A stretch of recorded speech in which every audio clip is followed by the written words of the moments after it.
7th, 2020. Yep. I pledge allegiance to the flag of the United States of America and to the republic for which it stands, one nation, under God, indivisible, with liberty and justice for all. Motion to approve September 30th minutes. Second. Mr. Old? Yes. Mr. Schaffner? Yes. Mr. Shenago? Yes. Pete? Okay. I see we have on the agenda, the Finance Department is going to present the general fund forecast. Just, as you know, usually with that forecast, this is a kind of a precursor to us putting together our budgetary policies. That should give us our guidance on how we're going to look at those.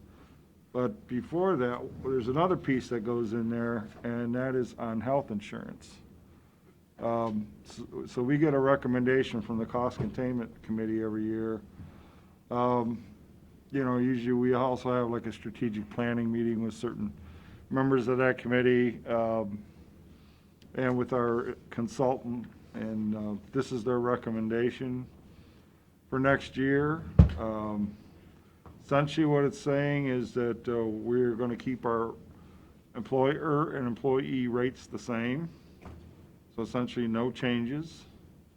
There are two minor changes, if you will. The first is we have a spousal inclusion benefit. So if, for employees prior to 2018, if they have a spouse that is eligible to get insurance, but they want to still stay on our plan, right now we currently charge them an extra $250 a month. We're going to increase that by $25 to $275 a month. And then the other, So, can I stop you, Pete? yeah, How much money is that per year? What's 275 times 12?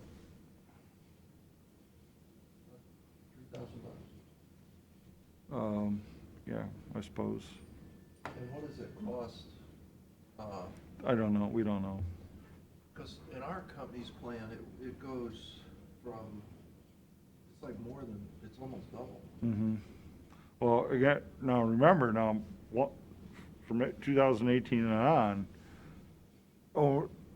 new employees have to, again, if they've got a spouse that has insurance, that spouse has to take that insurance, Right. okay? Not ours. They can't go on ours. Okay. Prior to that, you can. But now we're up, we're saying, if you're gonna do that, we're gonna charge you extra $275 a month.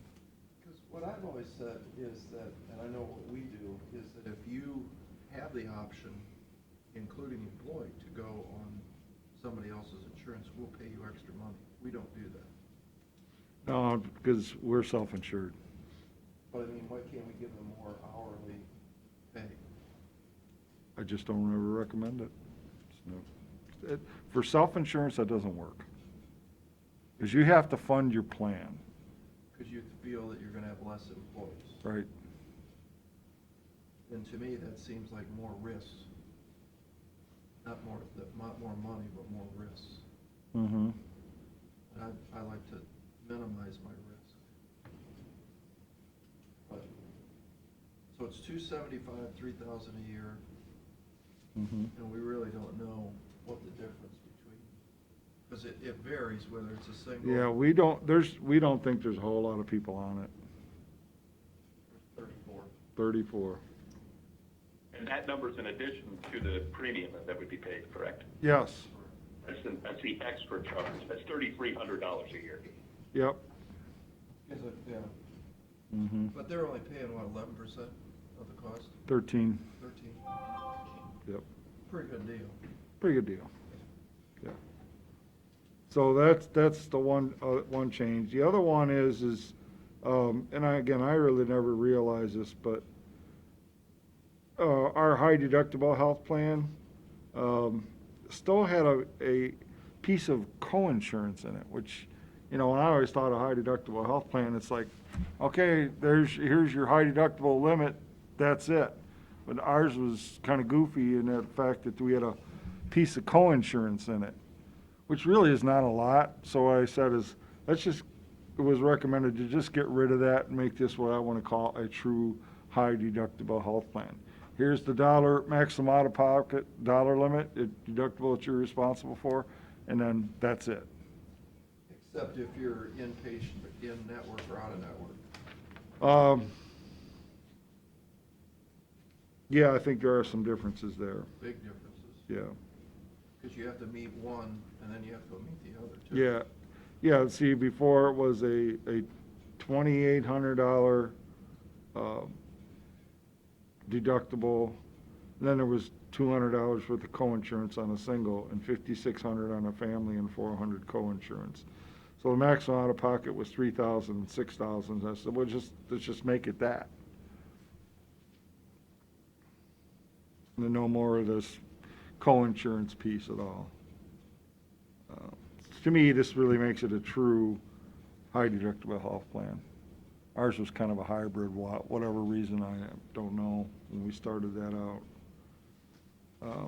But other than that, everything stays the same. You know, we're locked in with our administrative fees on the medical, the dental, the vision, our life insurance through 2022. And the only thing we do annually is the stop-loss insurance. Currently, they're expecting a 28% increase, which, given the kind of the history you've had this last year, that's not unexpected. They still haven't finalized that, but that's probably what it's going to look like. May come down a little bit, but that's where we stand. So what I'm going to do is ask us to make a motion to accept the recommendations of the Cost Containment Committee, and then we can build these into our policy for determining, budget amounts for health insurance. I'll make that motion. Second? Mr. Old? Yes. Mr. Schaffner? Yes. Mr. Shenigo? Yes.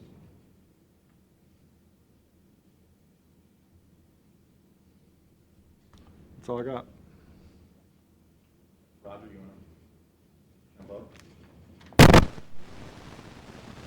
Just been a little bit. Wanted to give you one update on the solar project. We have changed the name because in our prep for permitting and everything, we discovered that there was a residential company in California that was also using the name Bedrock Solar. So Wheatsboro, as it turns out, was the original name of Groton Township. So we thought that was kind of fitting to do that. We are doing or planning for some more studies as soon as crops are off. So barring the weather and crop maturity, we'll get to that here hopefully first part of November. Keep moving forward. I have spoke with both Margretta and Bellevue superintendents and Groton Township, and going to be meeting with Margretta School Board in December. So give them a full update as well. So when is this out in the public? It is now. And Can so we we'll, do something in the newspaper about this at this point? we have not put it in the newspaper yet, but actually several nice reports on the radio 3 or 4 times that I've heard. Okay. And then we'll do the official public meeting sometimes towards the end of the year. At this point, it will be a virtual. Did Senator Gabbard call you? No. So, I talked to her yesterday,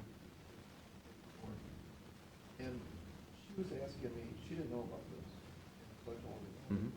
And when you talk about the nuclear issue, and I think we're kind of versed on one-third coal, nuclear, and gas, let's say. Mhm. 3 to 5% sliver of alternative energies. Right. The wind, the wind, if I understand it correctly, makes energy and puts it when is there something that modified, I'm trying to ask the right question. When the 3% goes to 11%, so if we look on our PDM map and it's windy and it's sunny and everything, where is that electricity going? Is that, like, you're gonna put this back on the grid and just sell it to? Yeah, so the grid monitors that like almost on a minute by minute basis. Right. And so, yeah, the coal plant, that continues to keep putting in, whoops, nuclear keeps putting in basically at the same rate. The gas is the one that can fire up, fire down. Yeah. And so they. Or not, right? Because you could sell it to Oklahoma at a reduced rate. You could, it gets, my understanding, it gets costly when you start going from one grid to another. Right. You start going through those switches, plus you're just losing power. When you're losing money too, because the rate keeps going Right, down. right. So, yeah, it's just a big network, I guess, of everybody who's producing what, when, and where. So if it's most advantageous economically to keep it within the grid system, Mhm. and the grid system is at 100% capacity right now today, and it's 1/3, 1/3, 1/3, and 5% somewhere in that, and now all of a sudden it's windy and it's sunny, Mhm. optimal conditions for both projects to be, what percentage will you put out then in our little world? Will it go to 20%? Yeah, I don't know those numbers, Is this what that would change it. This is a lot of So, kilowatts or yeah, megawatts. yeah. So I mean, But in the big picture of the entire grid, it's really not. isn't it? No. No, really. I mean, we're talking 125 when Davis Bessie is doing 700 to 900 a day. And there's multiples all the way through the grid. Right now in the grid, there's 84,000 megawatts Right. being produced, and this is gonna generate 125,000 kilowatts. 84,000. Megawatts. Megawatts. And there's 100. And we're doing this one will do 125. 125 megawatts. No, Right. kilowatts. No, No, kilowatts. No, we'll do megawatts. It says megawatts. Yeah, it's megawatts. So wind right now is making up 6,000 of the 84,000 megawatts. This second, other renewables are 500 megawatts. Gas is making 35,000, nuclear is making Oh. 28,000, so it's a little lower than normal. So 125 is nothing. Coal's pumping out 11,000. As a project, no. Yeah. As we do more and more projects, yeah, it'll start to add up. Yeah, that's what I wondered, if it would really disrupt the, it sounds like it's the gas guy that's gonna have to. Yeah, but I don't know necessarily that it's gonna disrupt when you really start to look at the energy needs and where things have went. And I was at a presentation that Ohio Farm Bureau did, and it was interesting just at the farm level, how much more energy, how much more electricity we're using on the farms today than what we were 20, 30, 40 years ago. I mean, like in drying? Anything. There's little motors to do anything. Like ventilation on livestock farms. Obviously there's fans, but there's curtains that go up and down. There's feed augers that move all the time. And they're just little things that really, really add up. And I don't remember what those numbers were, but it was pretty significant. It was like, didn't even think of that. We're getting more fuel efficient in the combines and tractors, but we're using more electricity on those farms. For automation. Yeah, yep. So have you had any objections from any of the folks you've talked to so far? No, there was one resident had brought up a concern at Groton just about the noise at the substation, which there's already a substation and we're not making, it virtually makes no noise. The inverters themselves within the project, if you're right beside it, you may hear a hum, but it's much less than what you're hearing from the air conditioner here. So. And when will this start? So we will do the permitting, we will file that permit early January. And then we would plan to do construction in '22. Early 22. Start early early as '22 that we can. Yep. And the financing for this is already done? I wouldn't say that, but we have several companies that are chomping at the bit to buy this, but we got to get further down the road before we can make those purchase agreements. But they're talking with them about it, so yeah. Okay, thank you. Thanks.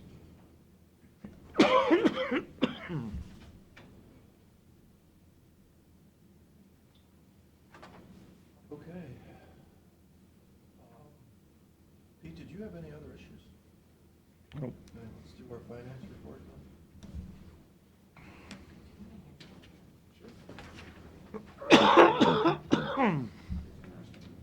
Oh, sure.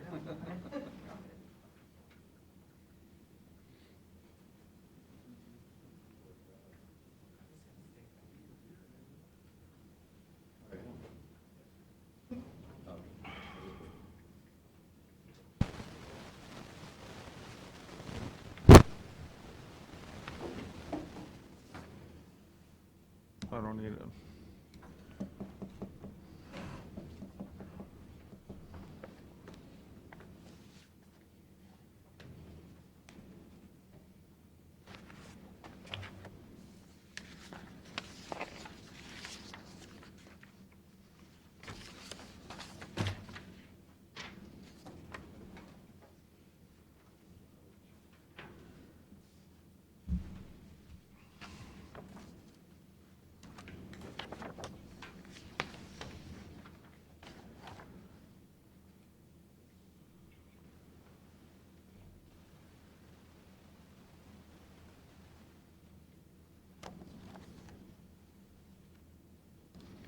Okay. Pete covered some of the good news part of the forecast with the health insurance. That's certainly good news. Another somewhat good news is we're like almost a month ahead of last year. Last year it was October 28th when we wrapped this up. In the package you have, there's also included we gave you the communication that will be going out to the department heads and elected officials. That'll go out today, assuming you are good to go with everything. The first page is the variance analysis. I guess that's another good thing. What we tell you today is probably going to be pretty darn close to being true. It has very little fluctuation based on the trend in the past, how accurate this information has been. So there's always a hiccup here or there, but generally speaking, I guess you could take it to the bank.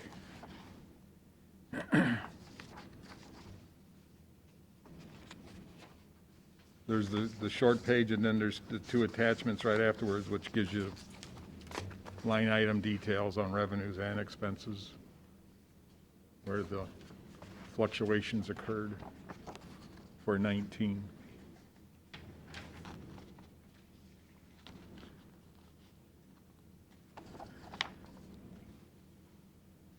Basically, the Cliff Notes version of the forecast is it sucks. And I don't think that's a surprise to anybody. There's the page that says 2020 to 2024 general fund forecast, the assumptions. We're looking for good news things, but these are all stuff that, you know, property tax helped a lot for this year. Everyone knows about sales tax, and local government funds, casino revenues. There's been a lot of dings. There's been a lot of grant opportunities that we just received another big piece. I think the challenge is whether you can stay within their parameters and get it committed quick enough.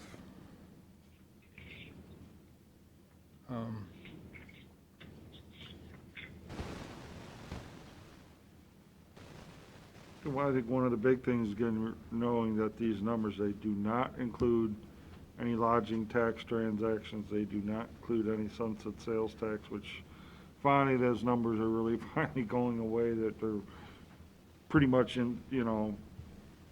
meaningless. But the other thing is CARES Act. Any money coming in out of the general fund for that, we're not including in this forecast. Okay.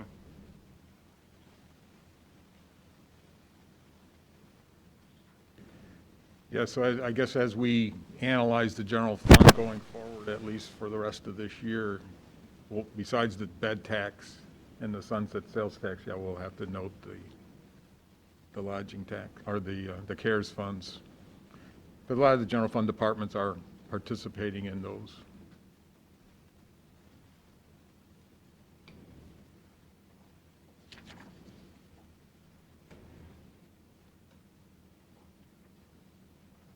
Do you want me to go through these, or, I mean, Well, let me I mean, catch up here. sure. What's the first time we're seeing it,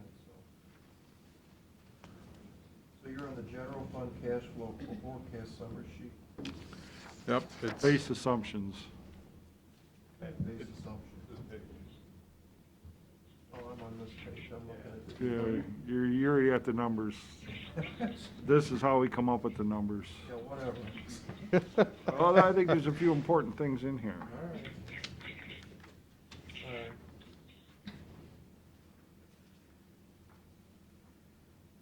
All right, go ahead, tell me there's okay.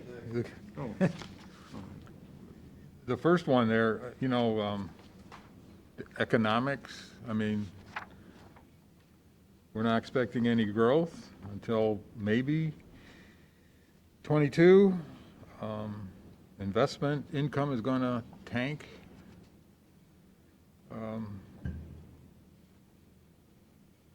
Next, property tax adjustments in 22. Sales tax isn't, we're not going to catch up for a little while. Are expecting increases in 22. If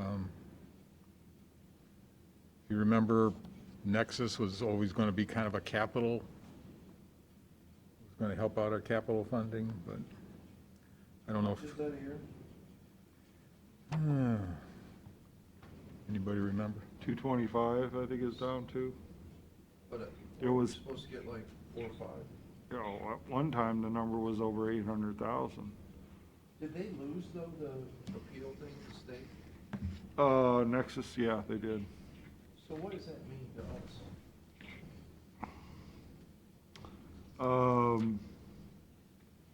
We should get about double of what we actually did collect.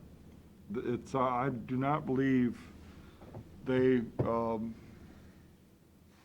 ponied up in the second half to what it should have been. So what did you actually collect then? About 225, So it should be about 500 yeah. roughly, is what would, so what did you all forecast in this? The lower number. And do you say you put it in the construction or in the capital? I don't believe we did. Because it turns out being such a small number now. Oh, if it's 500,000 and But that's not the number we use, though. use the 225. Yeah, I mean, at that point, So it's in you know, your- and it's gonna depreciate, so it's not a significant number at all. Doesn't really move the needle very much. But you put it in the general fund piece. Well, you have to, Yeah. yeah. But in our brains, we're allocating it toward capital. No, he's saying no. I'm saying in our brains. In our brains, yeah, but not in the numbers we We're not- didn't. We're not gonna buy new employees with this money, is what I'm saying. No, Oh, right. This is Right. purely going Yeah. toward capital. Yeah. right. Compared to a $30 million budget, it's not a big. So your, sales tax, what was the number you used? In the removals, you did, 14,600,000, oh, you raised it in 21 then, $800,000 from 20s. Yep. But that's still not back for 19. No, No. 19 was 16,2, and they're saying it'd be 15,4. Yeah, we're not gonna see 16.2 until you get to 23. Interesting.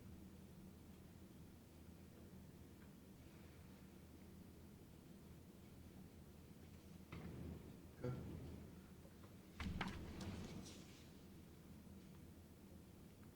But you're projecting that the people are gonna be gambling more. Yeah. We have a- We already heard numbers for, I think, what was that, August, you told me, Hank? The highest August ever in the history of the casino taxes. We have an insider when it comes to gambling revenues. I thought the same thing, that it would go down, and reading what we saw. Stimulus money hard at work, right? Oh, yeah.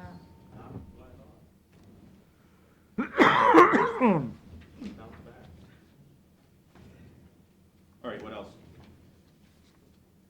I think that last one on the revenues is really important, Ed. Oh, the indigent funding? Yes. You know, In other words, we knew the state gave us more money in the current 2-year budget, Like Right. 300 grand, wasn't it? something like that. So what we did for this thing is, once, starting July 1st of 2021, we're going back to the old numbers. Probably fair. Yeah.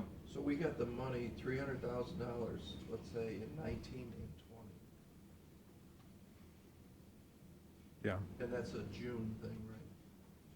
Yeah, state fiscal year based on, yeah. So, So a half the year 19, a full year of 20, and half a year of 21. gotcha. So that's kind of how we did it, and then after that, we put it back to where it used to be. And all the way forward.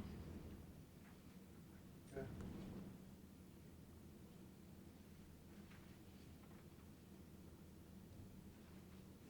Any other revenue questions? Oop.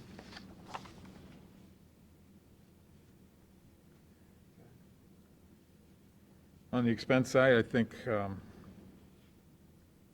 very little growth is built into the forecast. We did not put in any specific capital amounts.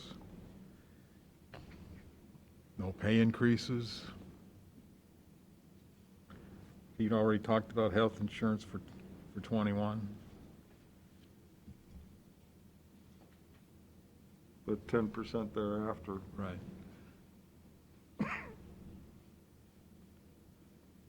The workers' comp, I don't know if you've, any heads up on that in terms of we having, You get the money back? Did you get a rebate? Does governments get rebates on workers' comp? We got one. Supposedly there's another one coming. Big one, yeah. Yeah. We haven't seen that one yet. How much do we pay a year in workers' comp? You know? Just curiosity. Roughly between 450,000. Right, Total? somewhere in there, including the admin fee and everything. So, And that covers like the health department. I understand. Okay. Yeah. But we could get it all back, right? This year? That number was huge. It's probably a little less than that. I think we're getting roughly about 380. Damn close. Yeah. Now, is that factored into this? You put rebates in here? Um, Because it doesn't, well, Well, I could tell you what we're building into 21 is that you probably will not have any charge for workers' compensation. That's what you did, you didn't put $400,000. Well, the general fund number's less than half of that, 200,000. yeah. Good. Where is that shown on the line item? Where would I see that? Nowhere. It's not in the general fund, it's in its own separate fund.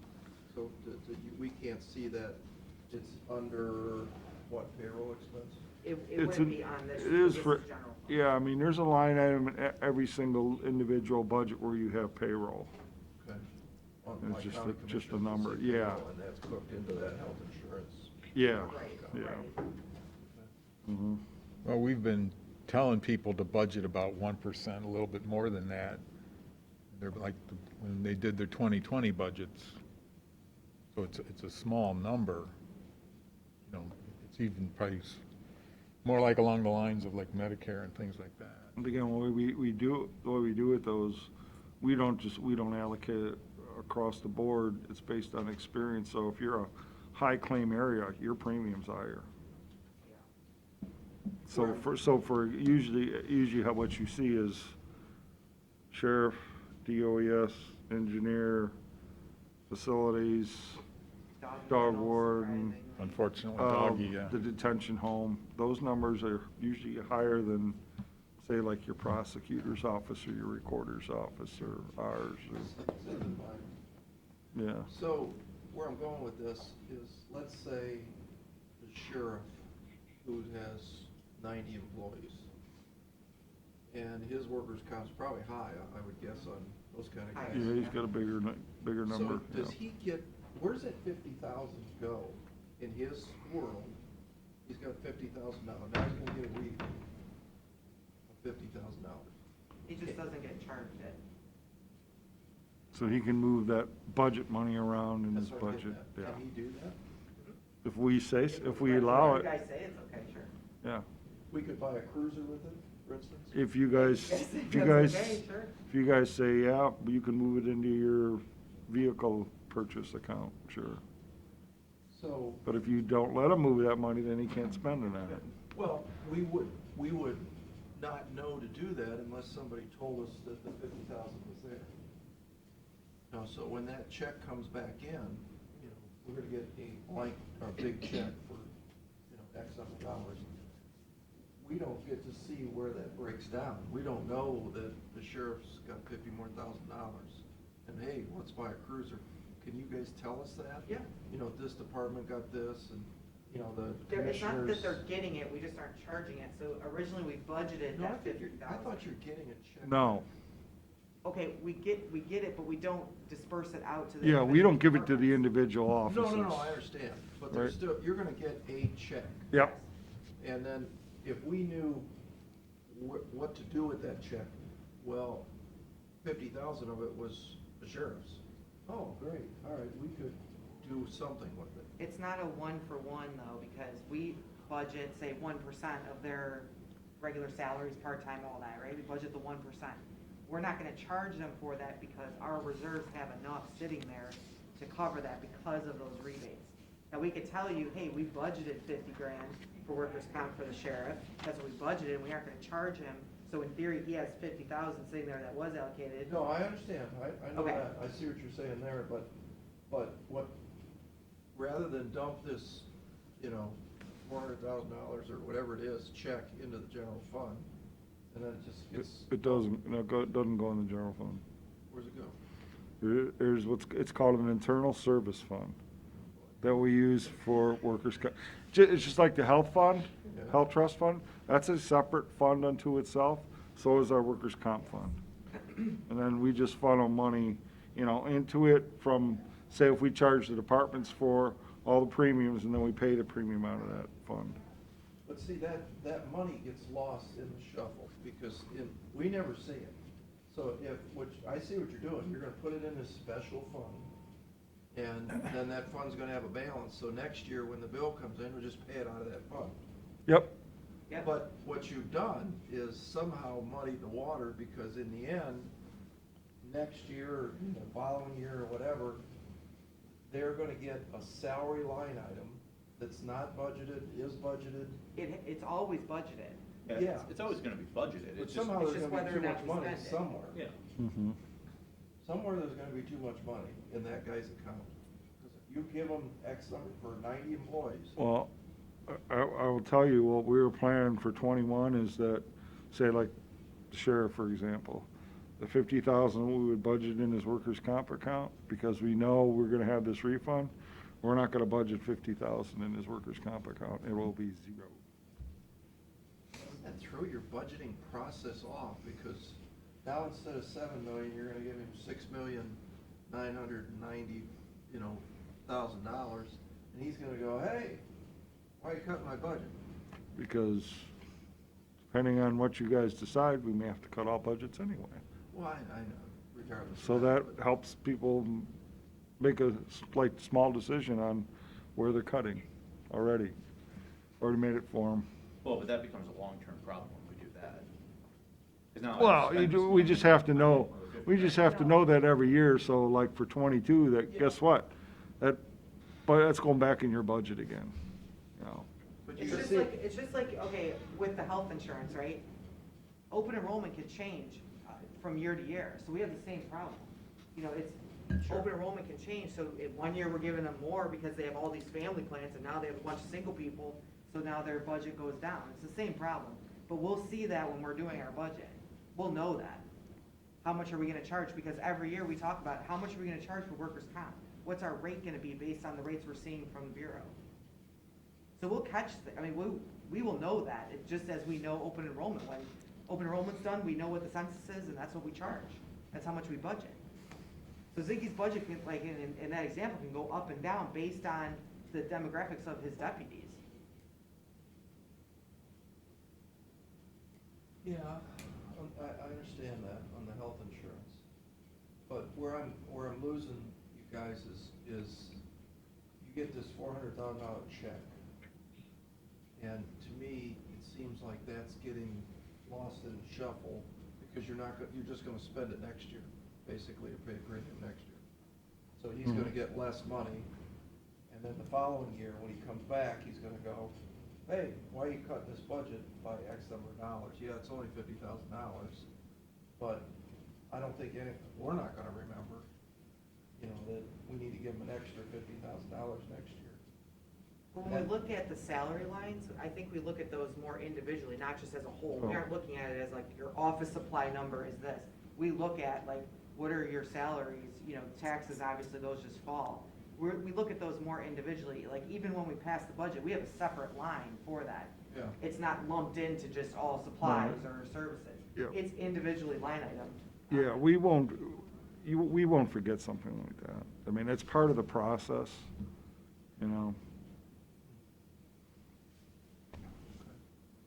Anything in the 5-1s, which is wages, workers' comp, health insurance, all those require either Pete or the board's approval to move it. Departments can request, but you don't have to say yes. Yeah, I understand. Okay, yeah. The process. It's just, you've never had this situation before. Well, last time. But Well, yeah, the last COVID time. situation. I mean, Okay, there's not a fair. lot of Yeah. times that you're gonna get, $400,000 back check from. Well, we have about 4 Departments out have of the been last asking 5 for years. When's workers' comp gonna be Yeah. finalized? Like Yeah, the we've Can we only move charged, on? we've only charged the departments, say, once out of the last 5 years, I Yeah. think. Right. Is it really? I thought it was just Yeah. one at a time. No, No. we get, because we are in that retro program, so we'll get the evaluation money back, we'll get rebates back, we get all, yes, we get all of our safety programs. How the heck's workers' comp still in business? They must have had a ton of money. They have a lot of money, and their Maybe. investment down there at the state level is what's doing it. So just like us, our investment income's gonna tank next year, so will that. Well, not necessarily. The rebates may not be as big moving forward, but it's insurance, it's an insurance game. Yeah, but see, they're kind of like OPERS. Unlike our, say, our county treasurers, you can only invest in basically, you can't, well, let's put it this way, you can't invest in equities, but workers' comp can, so can OPERS. So they're not tied to banking rates. Oh, why is that? the way they're set up. So they've made money in this. Well, I mean, if you're an insurance company, they do the same thing. Sure. yeah. They, you know, they stock all that money away in equities and other Real investments. estate, yeah. Yep. I mean, years ago, Maybe it would be a good idea to see a list of what everybody's getting, but we have to realize too, it's a one-time thing, I think, and so if we decide, say the sheriff, and it's 50,000, and we're like, well, okay, maybe a cruiser this year, but we also have to understand that the way our process works kind of flushes year to year. So like those guys said, they're not having to pay that, you know, that rebate is helping next year. Whereas if we allocate the money for the cruiser this year, they're gonna have to pay that next year. For the cruiser. I think that's right. Yeah, yeah, Yeah. yeah. Yep. All right. And the other thing with workers' comp, remember, we started out for like 7 years, we were on our individual retro, we were essentially self-insured for like about 7 years. And we had to set money aside for claims for 10 years. Well, that program's pretty much running out. Those claims are running out and there's not much left, but we put away a fair amount of money for those. So we have surplus of those funds too. We've been using up some of those, but some of that's still left. All right. Reach. Here. Staffing, What else we got? number 5, staffing at flat to reduced levels. Raise your hand if you're surprised. Operating expenses, pretty much current levels with, you know, some things will go up, utility bills, whatever. Still planning for one murder trial per year. That's a separate account. It's not in What was judge. that again? Not I think we 300, dropped but- it down to, was it 220? 220, I or- think it is. I think. Yep.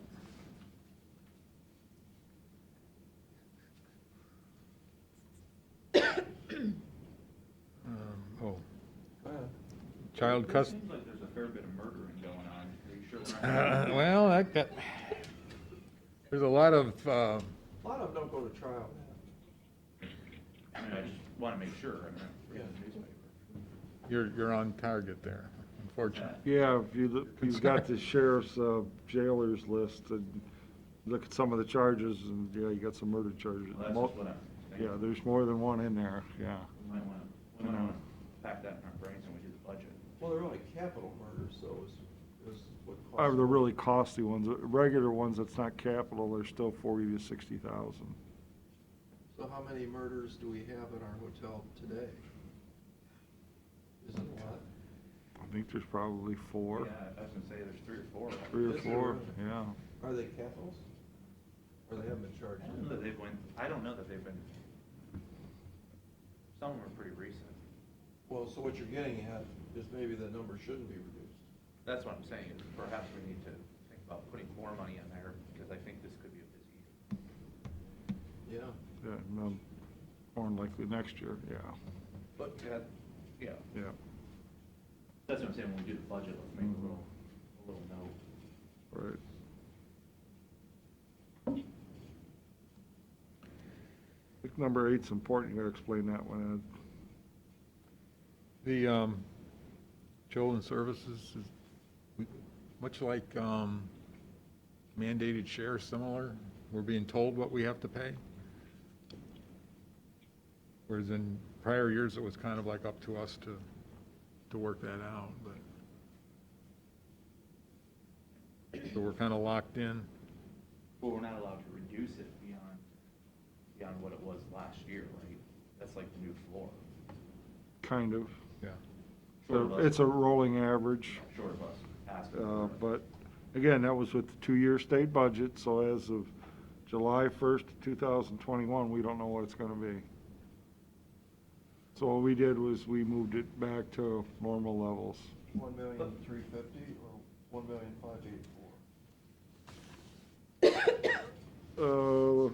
The number's in there. It's on there. It's on the, On the second page. of the- 584, I think, takes into account the last year of this current state budget. it's about the 10th one down on the second page. Yeah, I got it. It's 1,584 for And the- 21 and 1,570 for 2020. Yeah, And this year was 1,162. 19 was, 19. I'm sorry, 19. but, you know, before that was 1.7, 1.8, 1.6. So we basically kind of averaged it out at 1,350,000 for the next 3 years after that. Explain the state mandated thing you just said. They, this Because, year. because they gave more money to children's services. Okay, the state did. They funded children's services, they gave them more money. They This says- year, I think. Well, the last 2-year budget. Right. So they said, okay, counties, if you've been giving them money, you can't cut, because we gave them more, you still can't cut what you've been giving them. Right. So you got fixed for this budget. Yep. And that's where you came up with what we gave them this year, or last year, I'm sorry, at 1,162,000. No, not last year, This year at 1,570,000. right? So that's, the 1.3 is the average. Kinda, yeah, It makes sense. yeah. So even if they have less children in custody, what happens? Well, obviously, if our cost is less, we can reduce our number. So this- After July 1st of 2021, as far as we know. Because there's no budget in place from the state at that time. We don't know what that is. Because I think we were at one time 120, wasn't it, children, average? And now we're at 70 or 80? Yeah, I mean, they've done a pretty good job of managing that.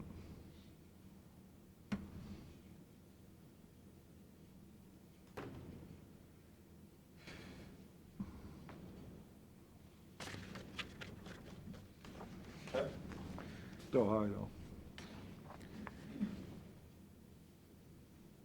Go ahead. Annual capital, nothing's allocated. No, it is. Oh, that's backwards, sorry. No, what we do, as opposed to looking at individual departments and putting in capital in individual departments, we don't. And we just throw one big number for capital to cover everybody in here. That's what we do. And the number's 1.2 million. But what Ed's saying in 2020 is zero. That's true. Because we didn't budget anything in 20. Because we knew what was. Out of general fund out. Yeah. There was other resources available. You know, that's kind of a big thing when you think about it. Oh, it is, absolutely is, because Your our expense capital number- needs never stop. No, and our expense number at 28.6 really is really 30 million. It's the same. If you put the normal 1.2 back in. Mm-hmm. Yepper. Yepper. I don't know what that means in our life, but if you would have spent the normal $1.2 million, we'd be a lot worse off. Mm-hmm.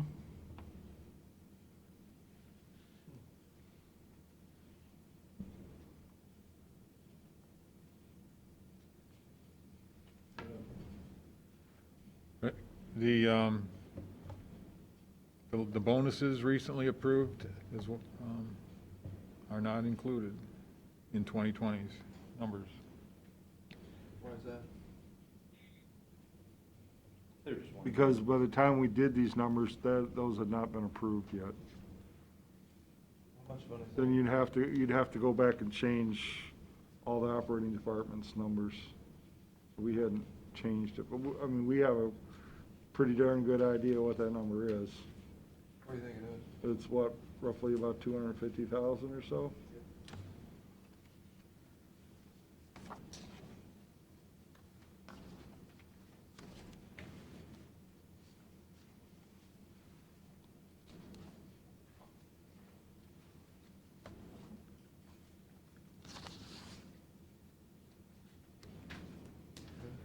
Okay.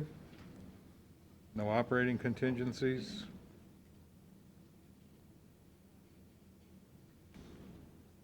And then the last item is that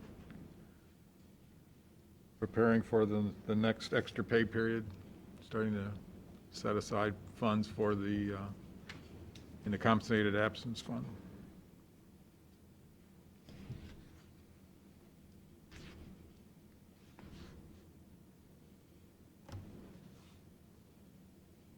So what's the conclusion? Still sucks.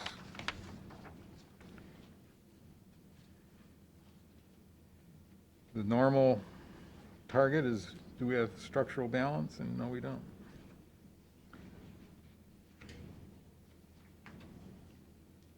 On the page that Pat jumped to, the number page, on the summary page, you can see there what the shortage is projected to be, the difference along the bottom there. From a 500,000 projected shortage up to over $4 million projected shortage.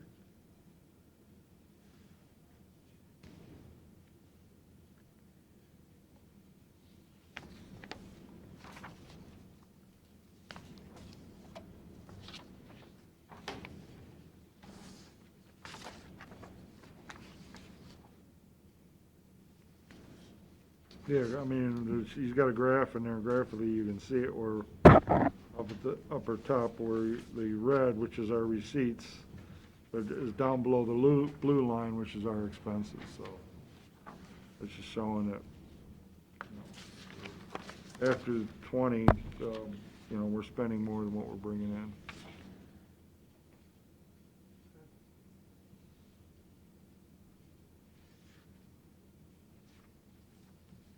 All right, any questions? We gave you the sneak peek on the memo too, but, you know, you've got it. You know, for, One comment I would make, Pete, is in the big thing that we're gonna have to address, which we think is somewhere around $2 million, is the replacement of the HVAC system in the jail and courthouse. yep, And I know we're gonna go, did we hire the engineer? not yet. So we've got to hire somebody to do a specification for that.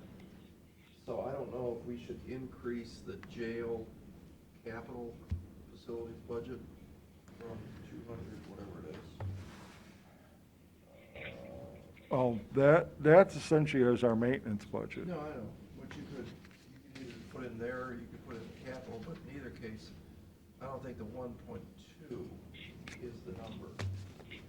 That's over and above. Mm-hmm. So we're either gonna have to finance that over a period of time, or budget it. Or probably in 21, I think, is what we're thinking, 21. We'll probably do this, right? Mm-hmm. I mean, we're 30, how old is it? Yeah, we've got infrastructure systems in the jail that are starting to fail. A lot. I mean, So, lot of the. so How that, many of those little heaters did he tell us? There's 100, like 80 or something? 100? oh, VAV boxes? VAV box? Yeah, I think around 100. About 100. And they're all, these are all pneumatic, which I didn't know, which is a bad thing. That's real old technology. Yep. Versus electric. So all these things that have to open and close are failing. And, you know, they can't get parts. So our facilities guy, Kevin, has figured out a way around it with a Band-Aid, but it's not the solution. No. So, you know, it's a couple $1 million, we gotta figure out where that's gonna come Yeah, I from. mean, those are 30-year-old systems. And that's reaching the end of life. So we don't wanna get stuck where, Yeah, we don't have a Something doesn't work. major failure in a Right. 24/7 facility, yeah. we'll have to put all the residents from the jail over here in this building, Mm-hmm. while we put heat in there. We'll just work remote.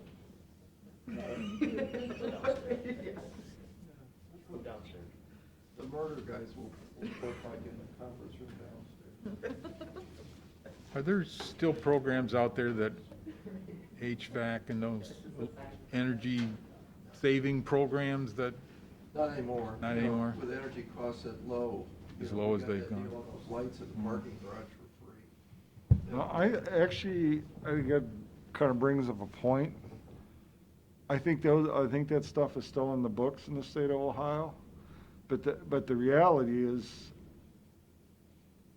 and I've never accepted the premise is that, oh, the savings you're gonna have, we're gonna pay for it over the long run. I don't agree with that. Well, now with the costs the way they are today, No, everything's so cheap. yeah. I mean, you're financing and you're financing it. But just to say, oh, yeah, the savings will pay for the bed, no, I don't think so. Never It'd be worked. nice, Pete, there was a Never lot of worked. carpetbaggers that would go door to door years Right. ago. Yeah. Yeah. All right. Again, you know, I will kind of bring this back again. This is the premise for us putting in together our budgetary policies. You know, I'm just doing a quick calculation. If we take last year's budget, 30,669,000, and if I look at the revenues that we're using here, projecting 29,351,000, that's about a $1.3 million deficit or difference. So our choice is gonna have to be one of two things. Either we're gonna stick with balancing our revenues to our expenses, which is what we've been doing, or are we gonna say, okay, because we do have a fair amount of reserves to say, okay, maybe we eat this for a year. Maybe we pick up the 1.3 out of our reserves. That's essentially is the questions you're gonna have to address in this budget. Well, or there's another way to look at it, is that if because of some of the changes that we've done, and the expenses projected at 28,679,000, we could look at it that that's where we have to be. How'd you come up with that number? What's that? The 28,679,000, that's where you're gonna end this year. That's what we expect our expenses to be, yeah. So why can't we say we'll just do Well, that our next year? budget and our expenses never are the same. Because you have some things that you have to budget that are higher than what you spend. Like an example. Veteran services.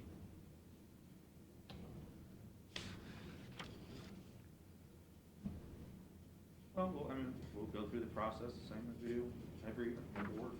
Mhm. Well, again, I'm just trying to boil it down, saying, you know, here's the decision you gotta make. Sure. You know, we wanna stick with what we've been And doing. one way to look at it too is, like Pete's saying, you don't want a deficit spend, but if we look at what our reserve is, you know, the recommended, is about 33% of your yearly revenue, is that correct? That's 120 days, 4 months? Yep, Well, we haven't been close to that since 2009, not even close. no, So, but if you put in the reserve, the cash reserve, plus the rainy day fund, since 2015, that number's at 41%. So what I'm saying is if that number changes, the percentage, just do a strict number. Pick a number, we arm wrestle over that number, we say we need 25% total, 30% total, 35% total, and this fluctuates out, then we say every year, end of year, here's the revenue for the year, what do we need in reserve going into the next year? At 20, 30, 40%, whatever it is, then you have your number. Anything over, we split up how we're gonna do it, capital, budget, safety, whatever you wanna do. And if you're under, the next year has to have a line item that makes up the difference. So that shrinks everybody else's spending by that amount. Then we don't have to dance, we just pick that number. And if it's 33% total, okay. But I think it's, what people are seeing is the rainy day fund of 2.5 million and the cash reserve fund. And I know restrictions and stuff is there, but our number is dealing with our cash reserves. If you put the rainy day fund on top of that, then our reserve is at 41%, 40%, 42%. So if that number changes, I think in essence, that kind of makes our job a little bit easier, because then we set the parameters. What do we do if we're over that percent? Here's how we spend it. What if we do if we're under? Well, guess what? Everybody gets less next year because we got to make that difference up. And then we don't have to go back and forth. Now, adjusting it 1 year, maybe that pays for that $2 million right there.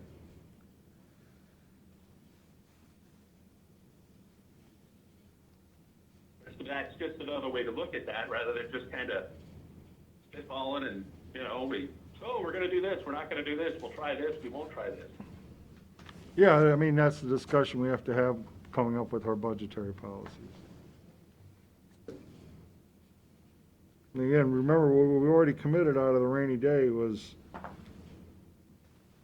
the non-OPERS early retirement plus the OPERS, which is open till August of next year. We were gonna take those monies out of our rainy day fund, and I already got, one person OPERS already is committed, and I know of probably 2 or 3 more before then, and those are not that cheap. So our rainy day, after that's all said and done, is probably gonna be around 2 million, not 2.5. What's that? Hmm? Why do you think that? Because we had already committed, we had said that when we're gonna do these early retirements, we're gonna take those monies out of the rainy day fund. All right, anything else on this? Not, I have resolutions. A resolution for the purpose of entering into agreement with the State of Ohio Department of Youth Services. Second? Mr. Old? Yes. Mr. Schaffner? Yes. Mr. Shennigo? Resolution releasing funds collected pursuant to Ohio Revised Code Section 3113.4 to Safe Harbor Domestic Violence Shelter. Second? Mr. Old? Yes. Mr. Schaffner? Yes. Mr. Shennigo? Yes. Resolution entering into agreement with Compass Materials. Second? Mr. Old? Yes. Mr. Schaffner? Yes. Mr. Shennigo? Yes. Motion adopting the holiday schedule for employees of commissioners for 2021. Second? Mr. Old? Yes. Mr. Schaffner? Yes. Mr. Shennigo? Yes. Resolution for purpose of declaring certain items surplus and ordering same to be sold by internet auction. Second? Mr. Old? Yes. Mr. Schaffner? Yes. Mr. Shennigo? Yes. Resolution for the purpose of declaring certain items surplus and being discarded or salvaged. Second? Mr. Old? Yes. Mr. Schaffner? Yes. Mr. Shennigo? Yes. Resolution for the purpose of entering into a maintenance agreement with Blue Technologies. Second? Mr. Old? Yes. Mr. Schaffner? Yes. Mr. Shennigo? Yes. If there's no further business, I make a motion we adjourn.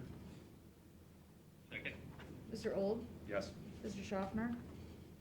Yes. Mr. Shennigo? Yes.